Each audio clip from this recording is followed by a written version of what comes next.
What's good, everyone? Welcome back to a brand new episode of your favorite podcast, Sports Extra Uncut. I'm Coby Clark. Alongside me today, fellas, tell me names. Joseph, the lawn, Moore. C. Coop.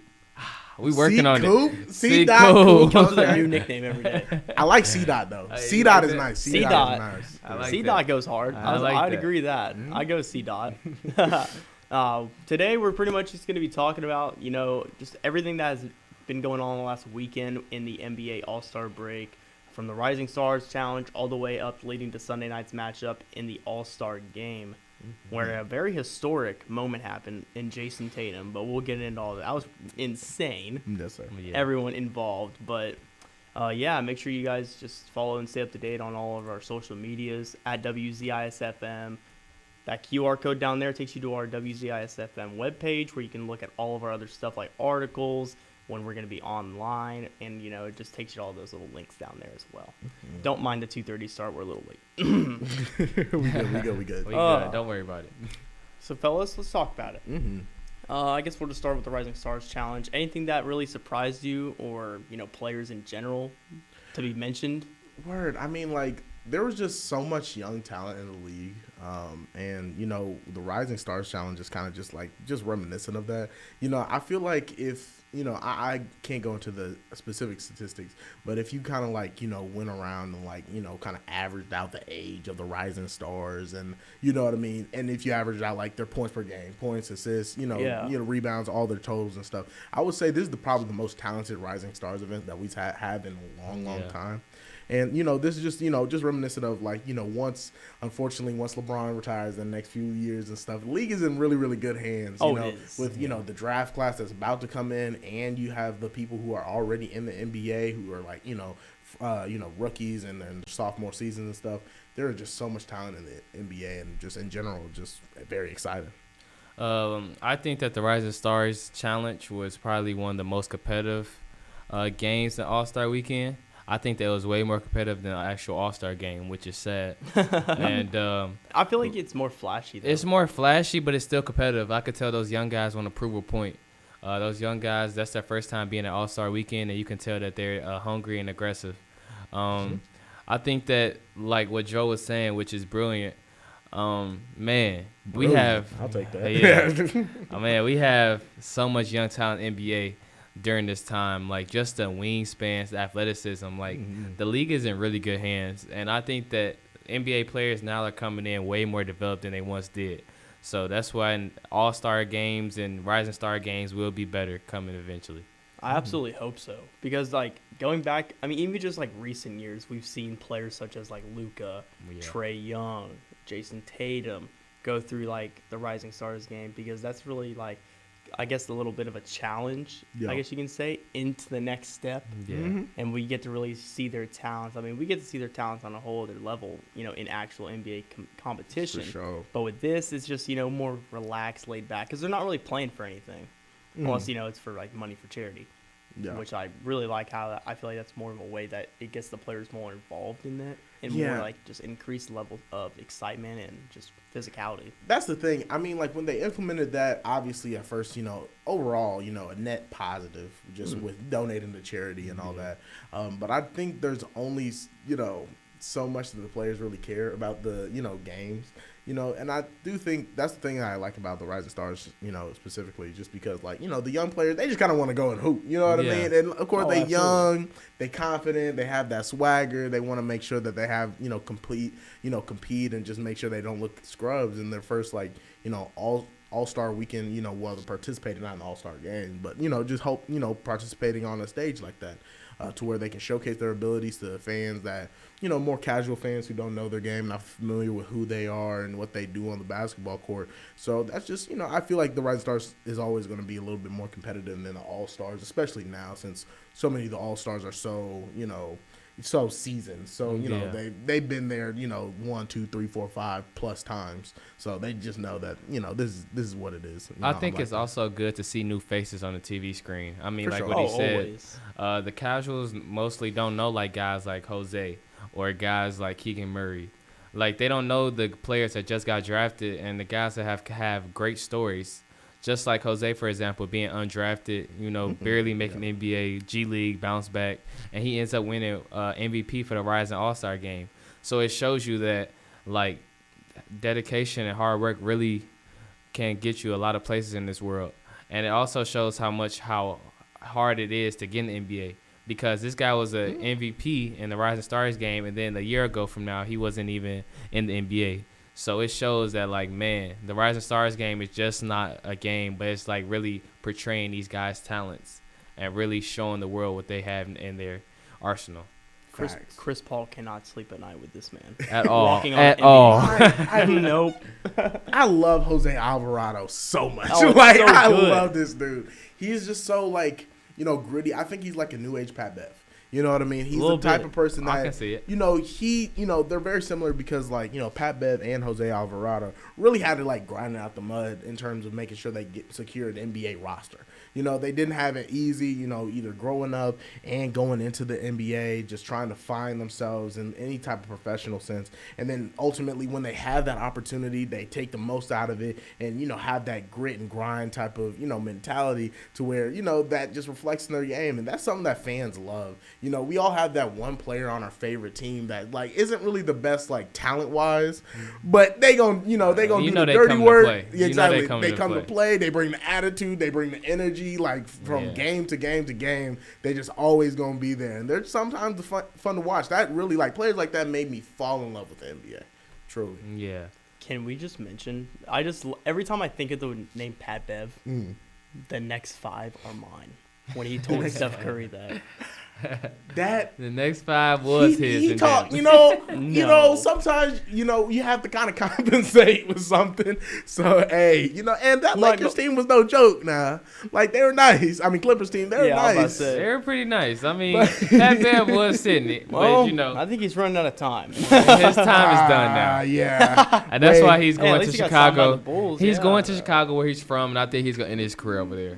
I don't think that another team is going to pick him up like what he wants, his contract value. And because of that, I think that he's, like, in his head, he thought, like, once LA let me go and I play with LeBron, I can say I play with LeBron. He's checking off all his career accomplishments. And I think going back home was always a thing that he wanted to do. So I could see Pat Bev retiring in the next 3 years, 2 to 3 years. I really wish Pat Bev would have stayed with, like, obviously it wasn't his decision. They traded his butt. But, like, exactly. But still, like, I really wish he would have stayed with the Timberwolves because, like, I feel like that was, like, that would be the perfect fit. Perfect fit. He's, right behind a guard who's offensive. Then he comes off the bench, and then he brings a bunch of defensive intensity that, some of the players who are either younger or just not, talented on the defensive side of the ball, he just kind of brings that type of attitude, that maturity, experience, seasoned, play that you need for a squad like that. And that, what was it? It was the play-in where they was, like, crying, and then Anthony Edwards on that meme. Thing. Oh, my God. Exactly. Jumping on tables. Like, if a casual didn't watch the NBA, they would have thought that Timberwolves won the championship. The way that they acted. Easily. The Timberwolves, hey, listen. I was low-key hyped for Pat, though. Exactly. I was low-key hyped. I was with him. In hindsight, maybe a little excessive. Just making it to the playoffs. First round exits. But and then, the Timberwolves ruined it, trading for Rudy Gobert. That doesn't fit at all. I'm not It's trying the to worst hate on fit Rudy. ever. I'm not trying to, but, I mean, like, you shouldn't. He's a 3-time DPOY of the year. Can we stop giving Defensive Player of the Year awards just because they're sinners? Like, what? Like, come on. What else? Just won one. Oh, he just won one, which helps us. But think about it. Rudy Gobert, when has he ever dominated the game defensively? Yeah. I couldn't tell. Look, Joel Embiid, when he plays against Rudy Gobert, goes off, and y'all can look this up out there. 37-14 is his averages. And that's your Defensive Player of the Year? Defensive Player of the Year. Okay, so I 37-14. Okay, here's the thing. Come on, y'all. His defense comes in a lot of, like, forms, right? And, like, I think the most impactful is, like, just team defense in general. Like, Miles Turner, for example. Miles Turner's going to get dogged by Joel Embiid. And, shoot, Andre Drummond has made him look like a baby doll in the which paint. is insane, especially this stage of his career. However, he's going to be able to guard pretty much the painted area in general for, when it comes to the 1 through the 4. So he's going to be able to guard the 1 through the 4 in a whole, like, area of the, court but still just have difficulty with the bigger centers. But still, it's a net positive on defense, and that's kind of what Rudy Gobert does in a certain sense. Even though he's a little bit better, post defender. I mean, at the same token, though, none of Rudy Gobert's teams has been top 5 in defense ever. Mm-hmm. So how can we keep saying he's the best defensive player in the league and your team defense isn't even top 5? You don't lock up the best players at your position. You can't guard 1 through 5. You can only guard 4 through 5, maybe certain fours. Why is he a 3-time defensive player of the year? Somebody tell me. I believe Smart only got that award due in part because of how well the Celtics were. Exactly. Yeah. I'm kind of on that same breath too, because it's not like Marcus Smart. He's not even the best defensive guard at his position. You know what I mean? Yeah. Like, you can argue that Rudy Gobert is the best defensive center at his position, but obviously Drew Holiday, that he's gonna get the most of the nods when it comes to like what players say who's the hardest defender to go against. Oh, absolutely. But again, that's just kind of like the nature of the award. Just whoever has the best defense and has the best and then the best defensive player on the best defensive team normally just wins it, which I think will help Rudy Gobert is that he played in Utah. Who watches Utah basketball? So you see a couple was stats. Saying about Utah, man. Exactly. Last year, All-Star break, LeBron was like, "Who goes to Utah?" Exactly. And the All-Star game was there, and you see why that will never be an All-Star game in Utah again. Bro, Charles Barkley said all of them are going to Evan. Shaq spent all his food and money in the actual hotel. That is crazy. I ain't mad at him. Is it really nothing to do in Utah? No. I mean, what does it do in Utah? You can go see the mountains. What do you want to do in Utah? I couldn't tell you. Go to BYU. I'm sure there's somewhere around there, like still on campus. Is BYU in Utah? Yeah, I'm pretty sure. Yeah, BYU. Is it? Yeah, I'm pretty sure. Yeah, I don't know. BYU. Yeah. It's in Provo, Utah. Oh wow! For some reason, I thought it was like on the east side. I only know that because they're like a Mormon school. So I'm getting them confused with Penn State. Yeah. Don't ever do that again. My head's Penn State and BYU is crazy. Let's say that. It's been a long day for Coby.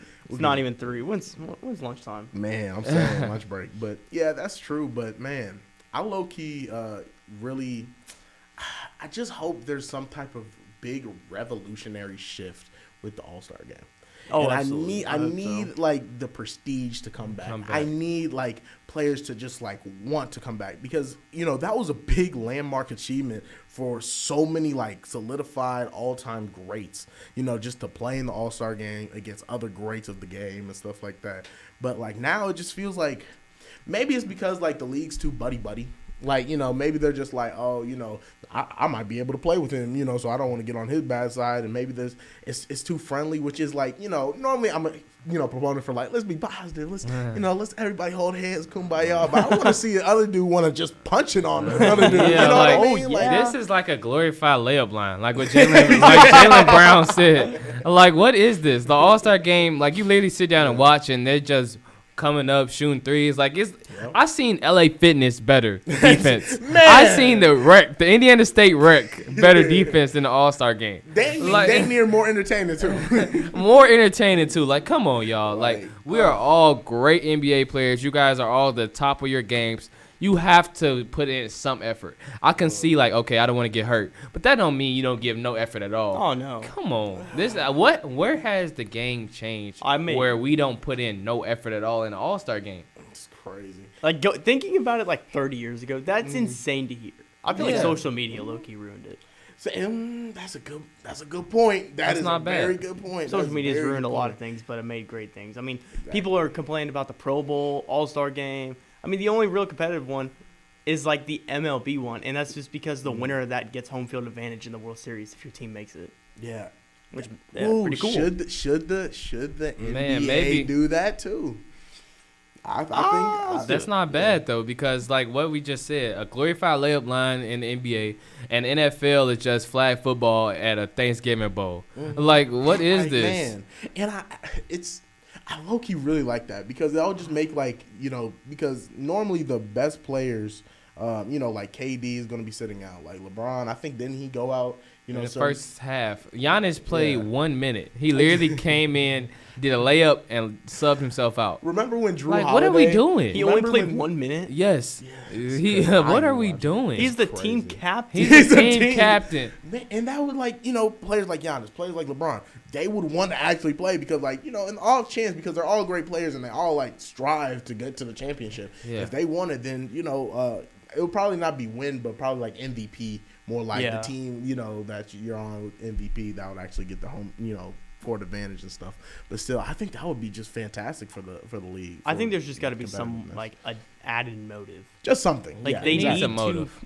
I mean, charity's cool and all. Don't get me wrong, but like these players need to play for something For sure. involving their success.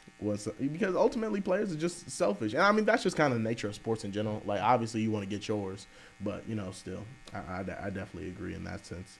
And plus of them, you know, most of them are like multi-millionaires. Shoot, LeBron's a billionaire at this point. Yeah, they could give charity Yeah, exactly. anytime. Yeah, exactly. That Like- literally has no effect on their gameplay, and you could tell by the way they're 100%. playing.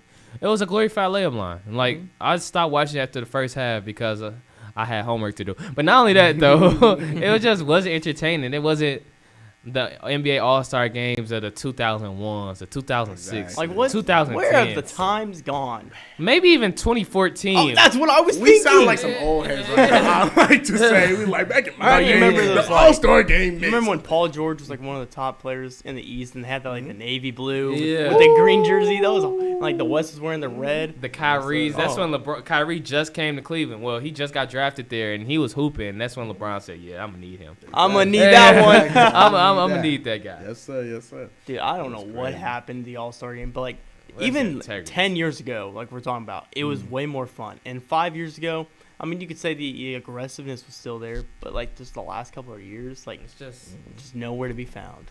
I totally agree. And can we talk about this dunk contest? Like, what is this? I mean, I'm That's glad what I Mac McClung won because I've been watching him since high school, Oh, And- everyone had it. and Ball he's is been life, baby. always bouncy. But like the rest of the competitors, like, what are we doing? And I think the judges, since social media, like Coby said, has done so much bad for the NBA, the judges were just giving 50s out like they were free candy. Like Dog. 50, 50, 50. That's not a 50 dunk. That is That- not. It's most definitely not. And I feel like they just too buddy. Like, So, but, man. oh, he dunked. Good job. 49. Ooh, I will never forgive Like, D come on. Wade. It was D Wade. It was the last Aaron year? Gordon. Yeah, D Wade, Scottie Pippen, Mm. Chadwick Boseman, rest in peace, and Candace Parker was all on their court. Yeah. And they gave Aaron Gordon a dunk that in today's All-Star dunk contest would have been a 60. Would have been a 60, and they don't even go that high, y'all. Dwayne Wade was such a hater. He only wanted Derrick Jones Exactly. to win because he was a Heat. Exactly. Oh, I hated that. Oh, And not to no. mention that Derrick Jones did the same dunk 5 times. The East Bay is nice, don't get me wrong, but he did it literally 5 times. No Exactly. creativity. I could not get Like, if behind you start that. seeing like a repetitive nature of the dunk, you have to keep going down. Down, down, down. Even if you did, Have if to. someone did this in round 1 and you pull out something similar in round like 3, like why would anyone give that a 50? Shoot, mate. Ooh. Hear me out. Okay. Hear me out. Hear me out. Hear me out. You have the floor. Fan like voting for like the range of that, you know, specific, you know, dunk, and have like an equal number. Like I don't know how it would happen because you would have to like make sure that like the big markets don't like get, you know, just pull for their guys or whatever. But still, like just have like a set number of fans and stuff like that. You know, that are like, you know, obviously solid fans that are just gonna rate the dunk, and then just, you know, whoever wins it wins it. and I stuff like promise that. you, Joe, that would never work. It won't, The no, only reason why it would it's never possible. work Hear me is out. because the NBA players gonna be like, "Well, fans, you can never dunk the ball. How can you say it's a good Exactly. dunk?" They're gonna be mad as hell. Yeah, like, they go my get in their goodness, feelings, dog. but that's not a bad idea. I actually like the idea because these judges now are too buddy. Exactly. Jamal Crawford was just giving 50s out. I don't even think he went low other than a 10. How do they choose or these even people? exactly, or even media people. Media Yeah. people, that would probably work too because it, you know, I then, won't. like imagine Stephen A. Smith throwing on a Throw dunk. Woj out there, 50. Woj, 42. Yeah, exactly. No, I can't wait. I think that would be really, really dope, man. Really, really dope. I mean, Mac, I definitely like how he won. Mhm. I mean, just in general, all the crazy memes I saw of him winning is so funny. I didn't really see a whole lot from what's his name. He's the junior. Can't even think. Oh, Kenyon Martin Jr. Like, everyone was saying he was gonna win. And I'm like, he didn't really he show missed out too a many lot. dunks. He's bouncy, but like I feel like he just went out there with no practice because he was just literally dunking, missing, and then he hit the last dunk, and they would still give him 48s. Like in previous dunk contests, you missed 2 dunks, you might as well just forget it. Exactly. Now it's just too buddy, friendly, and that whole All-Star weekend. Like honestly, if they not gonna have no competitiveness in that All-Star weekend, they need to just give it up and make it like the Pro Bowl now. Had them playing video games or something. Exactly. Like this is Magic nothing. Ben Simmons and Carl going at it, going like, at it in Warzone. Like something. That would low-key be funny. That would low-key be hilarious. Because this not it. My goodness, I agree. I definitely agree. I mean, a lot of people were saying that it was interesting, like towards the end of it, but it's the dunk contest isn't back. It's not back. It may never be back. I mean, the fact is, when you look at the Pro Bowl, like they had to change up so much just for views. Like they have dodgeball, they have like best catch. Like what are we doing? It's completely weird now. It's not even football anymore. Best dodgeball. What does that have to do with football? How did I get to the Pro Bowl? I get to the Pro Bowl. This was my best season of my career. Yeah, exactly. And I go play dodgeball to celebrate. You were trying to go play dodgeball. Like come on, bro. Goodbye. Like, what are we doing? I mean, they had to, though. Like, no one wanted to get hurt. True. No one wants to get hurt. That's true. They have way too much writing on their name. Imagine tearing the ACL playing dodgeball at a pro. Oh, like, that would be. Oh, we got to cut it. No more dodgeball, guys. No more dodgeball. Man. We can only, a pillow fight. Pillow fights. I don't know, man. My wrist. No. Just Ow. Like, dog, it's ridiculous. You just absolutely see ridiculous. Like Myles Garrett charging at you with a pillow. That low-key is terrifying. Yeah, that's probably like 500 pounds of force. Not to mention a helmet. I was just about to say, I'd rather wow. pillow than a helmet now. Whoa. Very L take, Cole. Very L take. Oh, my bad. Mason Rudolph, if you're watching, because I know you are. I'm so sorry. We didn't mean it. It's out of all love. Are you even on the Steelers anymore? I don't think he is. No, he actually is. He's on the practice squad. Yeah. Practice squad. Yeah. I can see that. Crazy. You can? I couldn't. Fair. Very fair. Steelers QB3. Shout out to him. Now, what I want to go into just right quick, and y'all can choose either East or West. I kind of want to go to like a type of like if the NBA postseason stopped right now. Because obviously, this is all kind of speculation. Too early to tell because there's so many teams that have added new pieces, lost few pieces and stuff like that. Bought out market. Exactly. Yeah. And so I do want to just do a thing where it's kind of like a way too early playoff thing. I love it. So, what do you guys want? East or West? Well, me personally, I want the East because my team is not in the playoffs at the moment. Exactly. We're not even in the playoffs. We'll start it out in the East. Okay, start it out in the East. I like the East. All right, cool. So, I'm not going to include playing. We're just going to assume just 1 through 8 and stuff like that because I don't want to go into the playing because, but number 1 seed on the East is the Celtics. Okay. The number 8 seed is the Hawks with one of my least favorite players on that type of team. That non-winning player. The Hawks, exactly. The Hawks are currently 1 game under 500, 29-30, and the Celtics are 42-17. First, Coby. Who you got? It's day and night. There's no way I don't see. I could see Trey and the Hawks trying to make it competitive, but there's a sweep in this one. It's the Celtics sweeping them. There's no way. Fair. Okay, go ahead. Okay, so I got a different take than Cole, honestly. The Hawks, they might not be playing good regular season basketball, but in the playoffs, I wouldn't want to see the Hawks, and let me explain why. The game slows down in the playoffs, so it's not gonna be up and down, running down like the Celtics like to play. The Celtics like to play fast pace. Also, the Celtics live and die by the 3. So if they miss a couple shots, they're not as consistent as they can be. So the Hawks also have a really good defensive guard in Dejounte Murray. Trae Young can get hot. You see how he does in the first round. I mean, shout out the Knicks, but you know what he did to them. Yeah. John Collins is pretty good in the playoffs, and I think their matchups are not that off. I mean, you could put John Collins on Jason Tatum. He's not going to hold him to under 25, but he could guard him a little bit, get him tired. Dejounte Murray, you could guard it on JB. That would slow JB down a little bit. And then Atlanta Hawks bench is not that bad. They're really not that bad. They still have some young pieces. I think that the Hawks could take them to 6. I think that the Celtics will win that series, but the Hawks, and we also got to talk about Clint Capella too. We got to talk about how he's a defensive player specialist. And how they added Sadiq Bey as well. Yeah. Sadiq Bey off the bench. Which is really good for the Pistons. Nice. I mean, Kongwu. yeah. Definitely defensive forward as well. I hear what you're saying, man. They're a very defensive team that if they get hot, I wouldn't want to play against the Hawks. So I say Celtics in 6 right now, but that series can't go farther than 4. Way farther than 4. Me personally, I believe it. I feel you. But I do kind of, disagree to a certain point because I feel like once, the game slows down, and you made a fantastic point with, comparing Trae Young's, performances in the Knicks series, Trae Young's performances and, even like the 76ers series, like you said. But, I feel like there's too much new stuff with this roster to really accurately compare, especially since, they do have DeJounte Murray now, which we haven't really – I don't think we've seen DeJounte Murray in any playoff series before.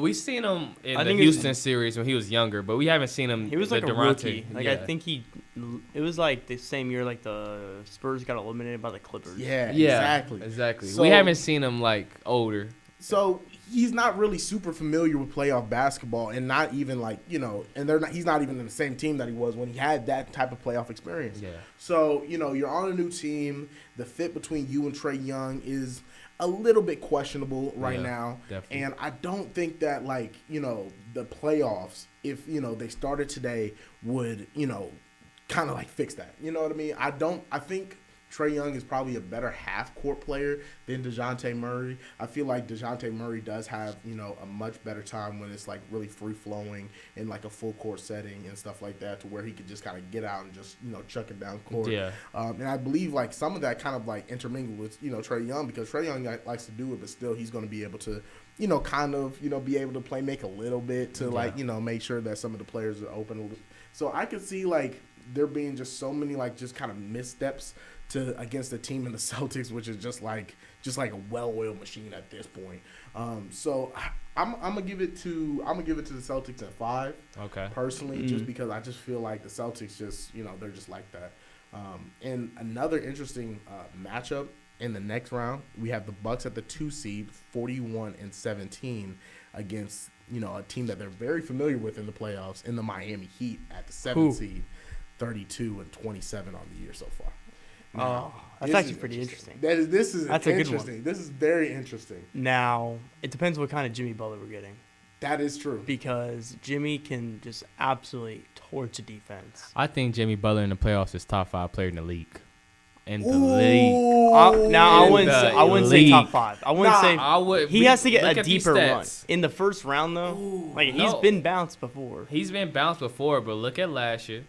Look at the year before that. Okay. Look at the bubble. That's a top 5 player in the playoffs. Mm-hmm. I mean, he's a little nasty. See, here Lakers fans always talking about the bubble and stuff. Okay, but I'm just saying.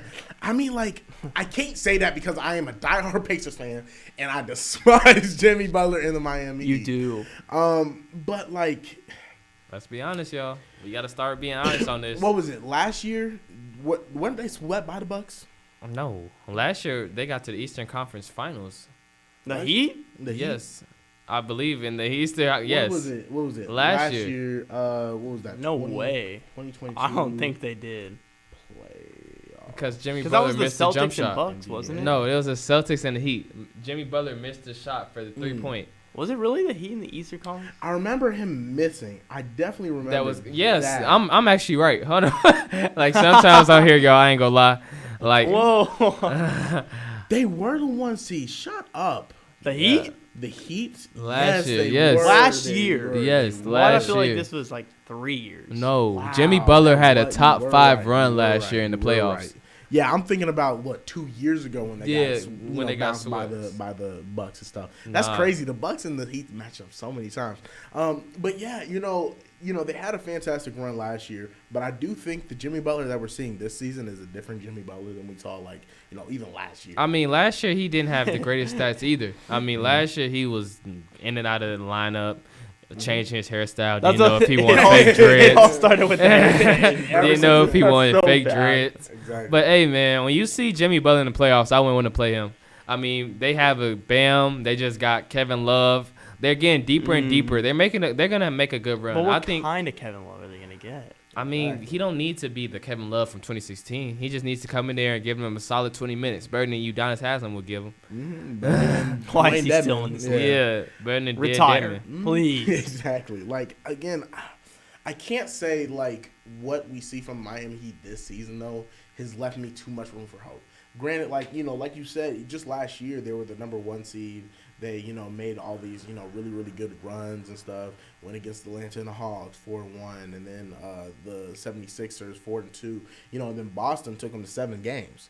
Yeah. So, you know, again, it was just 2, like, really, really good, very competent teams going at it. But I just feel like Pat Riley just has been asleep at the wheel this season. Like, he didn't make any moves at the trade deadline to really make sure that they are, you know, in the position where they kind of bought at the trade deadline. Yeah. Okay, obviously this team is playing a little bit differently than the number 1 seed last year. Let's, you know, try to, like, revamp this roster and stuff. Granted, they did bring in, you know, Kev Love and stuff, but still, I can't see the Heat competing too much. So I'm gonna have to say that it's gonna be like, you know, 4-2, 6 games, and I'm gonna give it to the Bucks. I mean, I definitely think that he can shock a lot of people.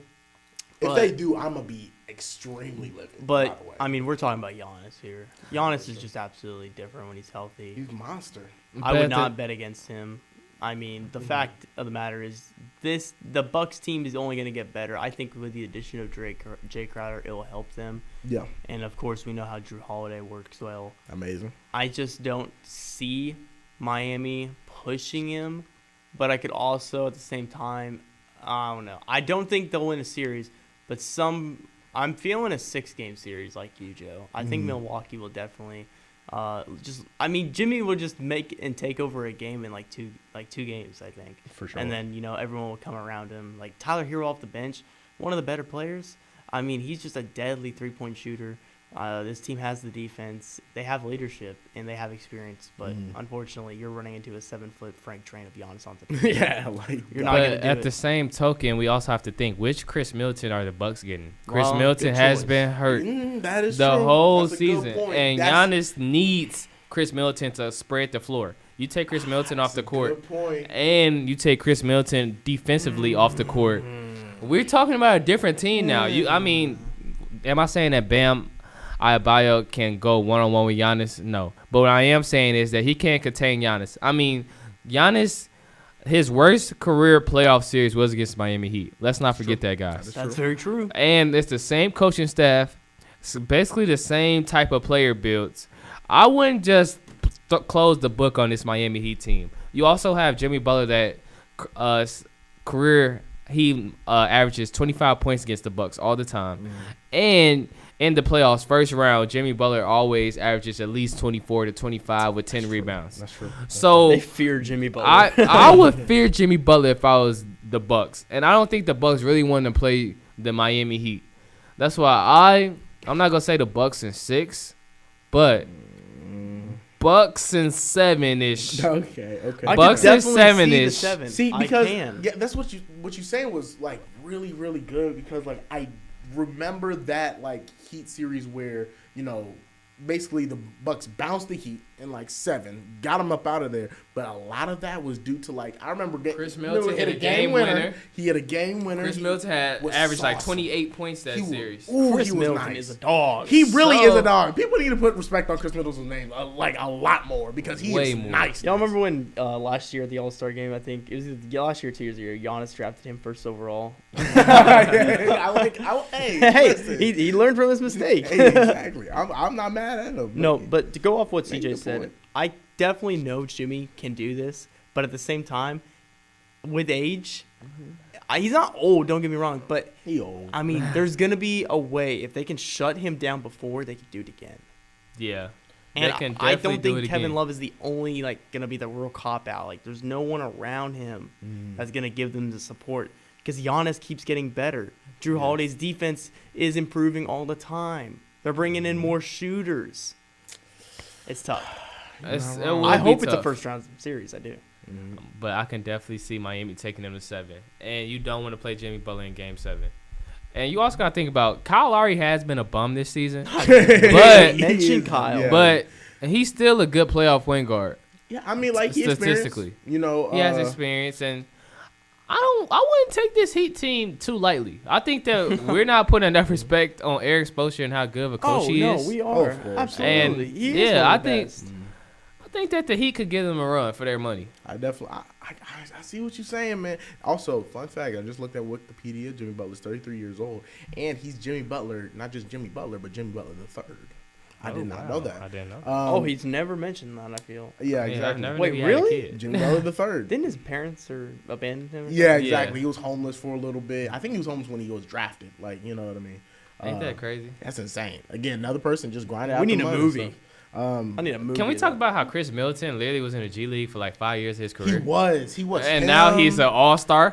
Fred VanVleet. Yeah, there's so many. We have to put credit on that G League. They need to start broadcasting G League games. Exactly. Because there's some dogs in there. I'll go call it G League. There's some dogs in there. Please, come on. WZIS, Mad Ants. Let's go. Ladies and gentlemen, let's get it. I need to see that. And I really hope this side note or anything, but how XFL just started, I hope that is what that will become for the NBA's exactly. G League. And I think like they have like a really good blueprint for the XFL to follow. And I do think like there's so much talent in the basketball world in general that like, you know, you have players like that might not be like number, 15 recruited out of high school, 5-star, have all these offers and everything. But there's some guys that have all the physical tools, but, maybe come from like, kind of an unstable home situation. Or a small town. Small town and just small like schools. Go to like, a college or, go straight to the G League or something like that. And, they just prove themselves again and again and again. And once you give them that opportunity, like a Chris Middleton, like a Fred VanVleet, like a Jose Alvarado, like a Patrick Beverly, they just going to show up and show out like every time. And I think there's just so much talent. Again, like we can get into it in another podcast. I think there needs to be a league expansion. I need 2 more teams on the West and the East. I need Seattle back. Give Las Vegas a team. That's the most beautiful city in the world. Who wouldn't want to go play in Las Vegas? Yeah, but how would you? They're both from the West. Like, would you really consider what some people it? are saying is move the Grizzlies to the East, and then I've heard of that. I've heard. I mean, it makes sense. Like, that makes sense. Exactly. Yeah, because there's so much. Donovan Mitchell's dropping 71 points, and it's Donovan Mitchell. Like, people don't even like. You know what I mean? And he's in Cleveland. What's in Cleveland? I don't know. John Morant wanted the West. It wasn't hard enough. Now it is. I'm saying. He said he fine in the West. Yeah. I don't know if you guys watched this, who's viewing, but he made a statement in All-Star Weekend. He was like, yeah, Phoenix is pretty good, but I'm still fine in the West, and I'm still fine in the West. I said, okay, Ja. Okay. I respect you. Triple down. Quadruple down. While we're on the topic of Seattle, shout out Seattle Sea Dragons wide receiver legend Josh Gordon. Oh, yeah. Touchdown. Yes, sir. The XFL, they are doing so many good things. I'm so with it. I am so with it. The onside kick, instead of that, they make it 4th and 15. Love it. You could get more points if you back up. So if you're at the 10-yard line, you get 3 points for an extra point. That is amazing. I love it. I love the XFL and what they're doing. I like what they're doing. I really need the NFL to like start listening. Start like watching. Exactly. I need them to start like, contributing to a little bit, because again, like if you want the NFL to be kind of like this worldwide like, league, or like because they're trying to branch out to like New Mexico, not New Mexico, but Mexico and Mexico. Europe. Yeah, exactly. Yeah, I don't know if they're branching out there in the States. But continue. I think New Mexico's in enough trouble now with their college program. Man. What happened again? It was like because they like ended this whole season, right? Like for and stuff. I forget what scandal that they had going on. But like since they're trying to branch out and stuff, they need to have like these little minor leagues and stuff like that, so they can actually, give players that aren't from a traditional like American school or something like that, to where they can actually have an opportunity to like come here, develop for a year or two and stuff, and then like, hopefully you can end up on draft think that boards. the NFL needs like a G League. I mean, it's so many guys. That's what the XFL needs to be. Yeah, the XFL needs to be a G League for the NFL, because there's so many guys that's on practice squads. There's so many guys that not just waiting on the call that needs to get the opportunity to play, show their film. Like what Joe was saying, like it's guys that come from very small areas, 1A schools, then they go to like a FCS, or they even go D2, D3, and they dominate at D3, but nobody gives them the credit because it's D3. Exactly. Or nobody gives them the credit because it's D2. Or Hey, we can all be D1. yeah, Exactly. or nobody gives them the credit because they Yeah, FCS. So like at the same token, I just feel like them guys are so talented and they work so hard and they don't get the opportunities because the NFL doesn't have a G League. So a lot of guys just get out of college and say, well, I'm not going to the XFL. They don't pay us enough. Or I'm not going to Europe. They don't pay us enough. Or like they don't go to these other places because they don't get paid enough. Exactly. I agree. I think this would be a crazy idea. Just think of in a world where XFL is the G League equivalent to what NBA is doing. Give college players the option to leave early instead of playing 3 years. I don't know about that. And let me explain before you No, finish. I get it. No, finish. Now, I do understand there's issues with it. Like, obviously, you're not – it's not like NBA. You're not going to see the field your first year. And there's so many, like, red shirts. And you make a lot of money in college now. Don't get me wrong. Yeah, now, yeah. But I think if they can persuade them into saying, hey, you don't got to play 3 years, but you can play 2 years.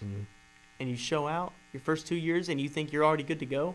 Like Bryce Young was a starter since day one. We didn't have to. We don't have to wait another year for him. We already know. Like Caleb Williams, we don't have to wait another year for him. He shouldn't have to come back to school this year. Exactly. That's why in certain situations it would be advised for them to, and for certain players obviously not to take that advantage. But I love and I think it'd be a good idea.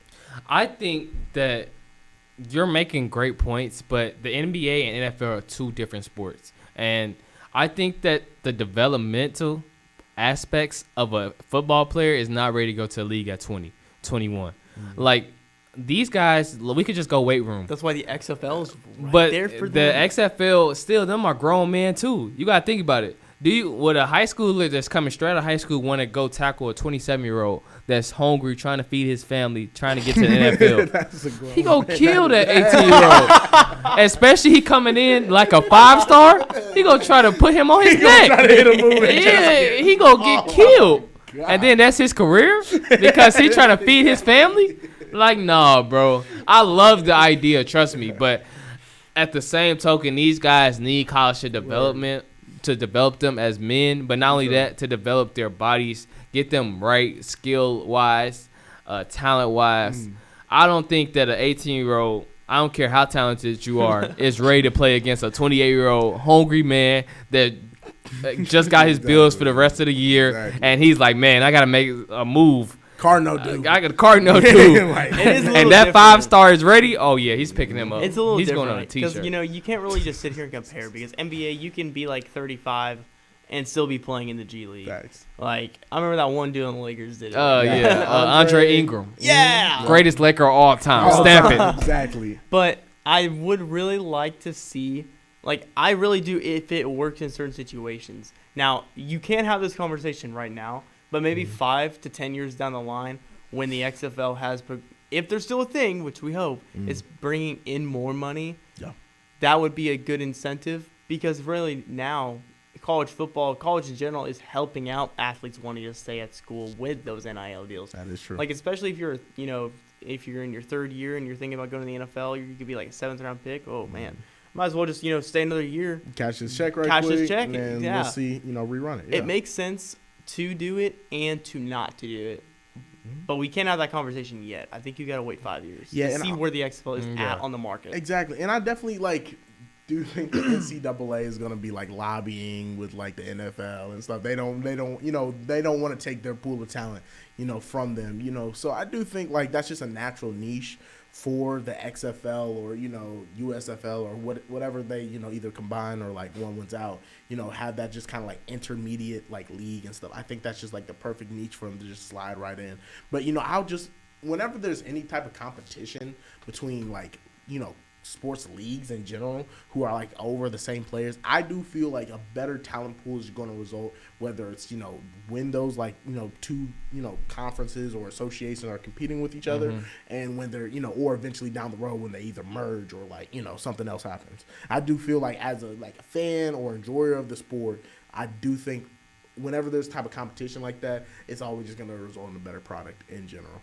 And I love how we were just went from NBA playoffs to this. I love that. I love that. It's a great idea. It's a great It's really good conversation for sure. One more thing about the XFL. Go ahead. If you do remember this guy's name, he was the 12th overall pick from the Broncos. Paxton Lynch. Paxton! He was benched in the NFL, USFL, CFL, and in his XFL debut. Trash. This dude is a 6'7" piece of trash. 6'7", 250.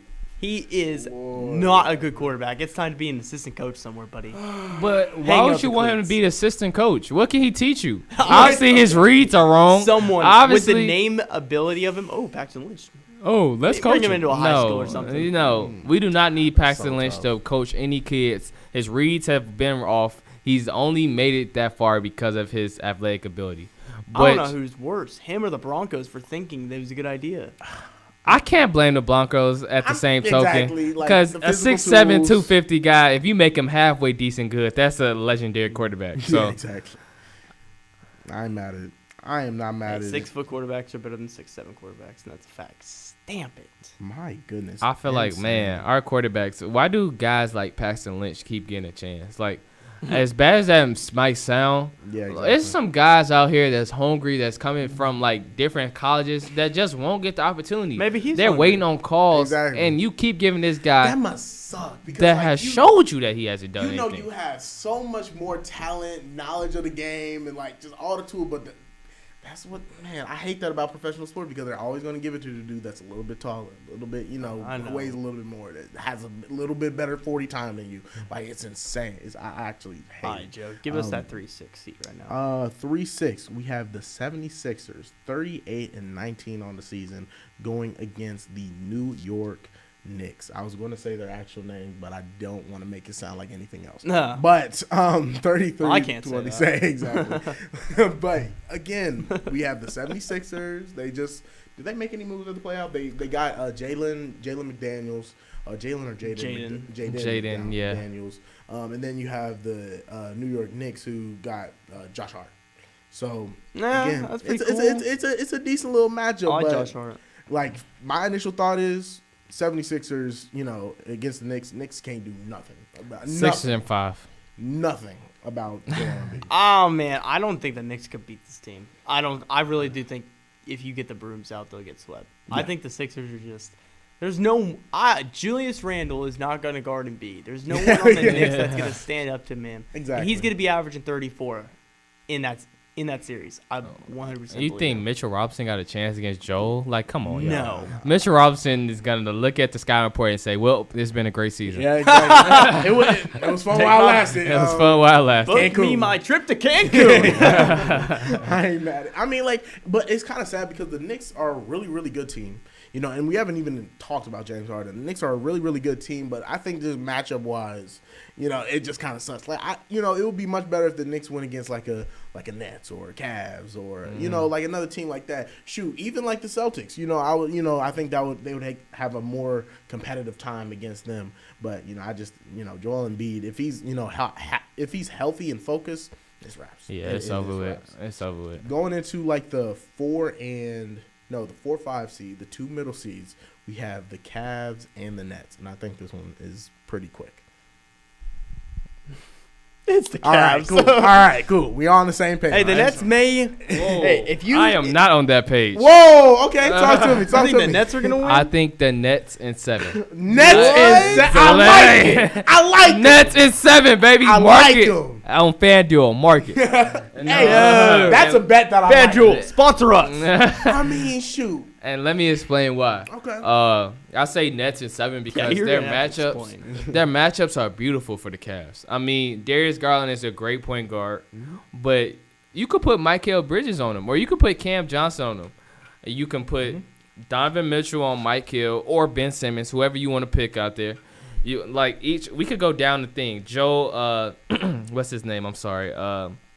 Allen from the Cavaliers. Mm-hmm. He's not going to be dominant in that series because Claxton is a better center than him. Let's go power forwards. I mean, it's not that far off. I feel like that Nets team have shooters They have a pretty young coach that's good, that's talented. They have defenders. They have defenders. I mean, they fit playoff basketball. The game's going to slow down, like I said in the first argument. So that means the Cavs, Donovan Mitchell is a selfish player as well. So because of that, he's going to be trying to shoot shots, all crazy shots, to try to prove that he's a top 10 player. So because of that, I think the Nets going to have a very good chance of beating them because the game slows down. Three-pointers going to go up. And, I mean, Mikal Bridges is looking for a new team or a contract extension. So he's going to have a motive to play very hard. And he just put up his first 40-point game. So he's taking on that number one role. Cam Johnson has always been a good playoff defender. And I think the Nets, if Ben Simmons is close to the Ben Simmons against Philadelphia, you are dealing with a very tough Nets team. Joe Harris go hit some threes. Let's not forget about Seth Curry. He's always been good in the playoffs. Yep. I mean, and Cam Thompson. I know you love Cam. I know you love Cam. I do like Cam. Hey, he gets hot. You know, he can score 40 anytime. I really like so Cam. I really think that the Nets will beat the Cavs in 7. He was a dog at LSU. Yeah. Now, he was a dog pretty much everywhere, which is crazy. Again, like a dude like that who's like, you know, such a gifted scorer at like every level. Such a microwave scorer. Like, it's crazy how talented he is. But it's like he actually just don't mean to cut you off, but he put a trademark in on for 8 blank funny. Love it. Love it. I love it. The marketing team is mwah. Once he gets a shoe deal, I feel like he's gonna make some You gotta put that on the line. You gotta put that on the shoe. I love it. But yeah, like you think about the Cavs, right? Cavs having a pretty solid season after that crazy trade that they made in the offseason. You know, they make a dynamic, dynamite backcourt with, you know, Darius Garland and Donovan Mitchell. Donovan Mitchell having the highest points per game that he's had in any season so far. Yeah.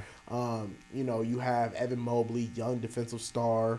Jared Allen, another young defensive star. And who do they have at the 3 again? Who are they playing at the 3? Cavs lineup. For the Cavs? It would be Okoro, wouldn't it? Isaac Okoro. I'm pretty sure he's coming off the bench. Cavs. Maybe it's Dean Wade. Yeah, because they have a couple like shooters and stuff, and that's kind of been like the place of question. Obviously, they have. Karis LeVert. You know, Karis LeVert. He's been playing. Yeah, he's been playing a little bit. Remember when he was a Pacer? No, I don't. Never seen him. He's disappeared on the court every time I see him. Houdini.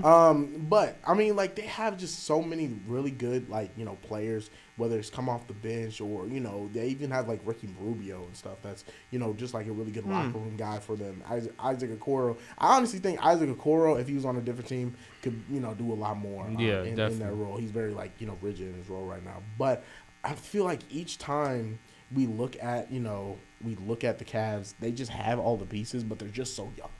They're just so young. They just have, you know, X amount of guys that have playoff experience, that played together for an extended amount of time. And again, we haven't seen a lot of these players in the playoffs, you know, period, or, you know, just haven't been in a competitive playoff series.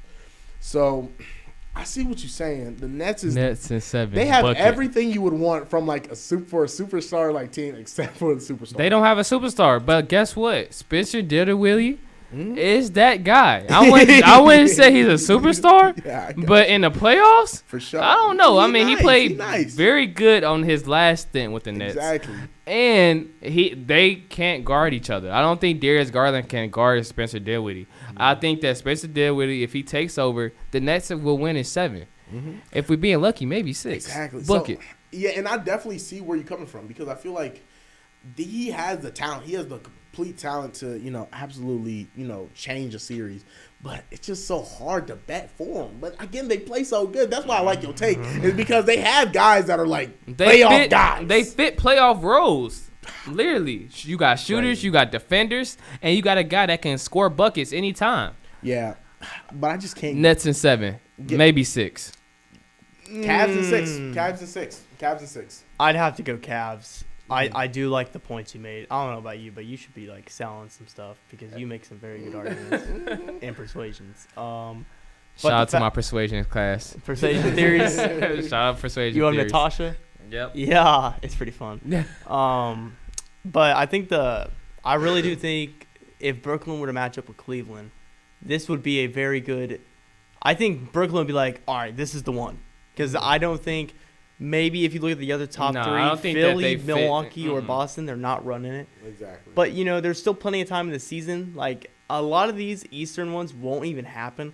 But if the Nets match up with Cleveland, that is a really good option. And I think this is going to show how talented the NBA is because all these guys are so young. This playoff series, I think the oldest guy might be like 31.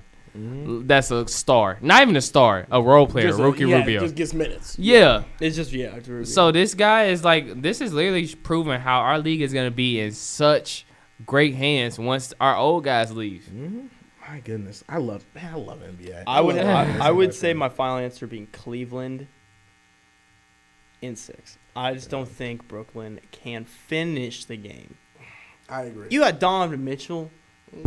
Enough said. Hey, At the same token, you have Donovan Mitchell. Enough said. Exactly. And he gets cold and he thinks he can still hit. He goes 0 for 15 in the fourth quarter because he just has to make it. He likes to be the Superman. and who knows? Superstar. Basketball's crazy. So, man. Cam might drop like 2 40-point games in the playoffs, and then they just sit there like, easy. dang, the Cavs is down 2-0. Like, what we gonna do? It's crazy. But yeah, that's pretty much it for the East. I definitely want to go into the West next week because the West is even more interesting because they even had a lot more trades in the East. Absolutely. It's crazy. It'll be a little different because obviously today to tomorrow. Or the season starts up on Thursday, right? Or is it Friday? Friday. Yeah.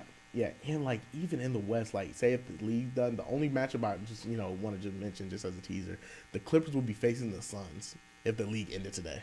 Ooh. That would be that would be such a nice series. Ugh. If you give me a healthy Zion, Pelicans making it out of the West. We might have to end the show off that one. Yeah, exactly. That was a That's how crazy take. That's how I end it. He not crazy. I wouldn't say crazy. The Pelicans have a really good team. A really good team. If Zion is healthy, the Pelicans will make it out of the Western Conference. They got some guys. Can I take another crazy take that's not biased? This team is not even in the playoffs. You give a healthy LeBron. Y'all know what I'm about to say, y'all. The viewers know what I'm about to say. All right, guys. A healthy AD. Social media. Lakers are 6, baby. Lakers are 6. Hey, you gotta turn up. You got a little bit of time, but you gotta turn up. We gotta wait and see. Oh my goodness. Hey, I love the Suns. Don't get me wrong, but look how they were playing before the injury to Zion. Oh, they were just pure basketball enjoyment. Yeah. Brandon Ingram. He's a superstar. He is. He's a superstar. He is the complete offensive package. Yeah. Like at that size, like literally, if he took one more wish we had step more in the time. league- Like, exactly. Okay. We go. I'm gonna stop myself. We get too much sidetracking of the Exactly. XFL. That was good conversation though. That was actually It had to really be fun. done. Exactly. I think XFL can be the next G League if they do it right. For Give it a sure. few years, they'll make Facts, money. The facts, Rock facts, got it. facts. The Rock got them. I believe. He hate me. Shout out to very old XFL fans if they remember that. Remember that? Yeah, the I nickname on the back. Oh yeah. He hate me. Remember. Y'all got any more last words before love we get it. on out of here? Go Pacers. Always. Shout out Shout out to Tyrese the fam. and Buddy. Shout out to the fam. Mm-hmm. Yeah, that's it. I don't really know what to say. I hope the Saints don't mess up in the near future, and Facts. that's the one thing they're gonna keep doing. So don't sign Derek Carr, please. Ooh, I don't know. Just tank and get Caleb Williams, please. That's all I want. Oh. For Joseph the Lawnmower, for C. Dot, CJ Cooper, I've been the Coby Clark. Until next time, everyone. Every Tuesday, 2:30, 3:30, or whenever we decide on Sports Extra Uncut. We'll see y'all next week. Peace.